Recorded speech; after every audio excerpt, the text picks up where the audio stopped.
আসসালামু আলাইকুম।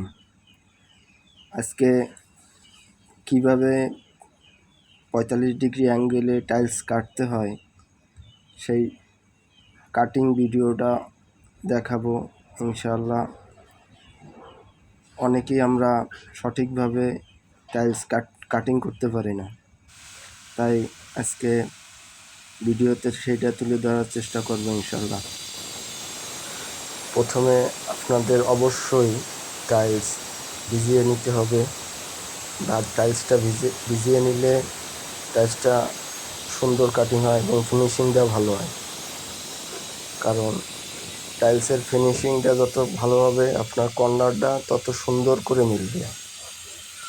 আর কর্নার যদি ভালো না হয়, আপনার টাইলসের যতই আপনি ভালো ফিটিংস করেন আপনার টাইলস ভালো ফিটিংস হবে না। কারণ কর্নার ভালো হলে আপনার টাইলসটাও ফিটিং ভালো হবে। আপনার কাটিং যত ভালো করতে পারবেন আপনার টাইলস ফিটিংসটাও তত সুন্দর হবে। টাইলসটা শুকনো বা টাইলসটা যদি আপনার শুকনো থাকে, আপনি সুন্দর করে টাইলস কাটিং করতে পারবেন না এবং ফিনিশিংও ভালো হবে না। আর সর্বোপরি আপনার সেফটি আপনার সবসময় আপনার আগে রাখতে হবে, কারণ আপনি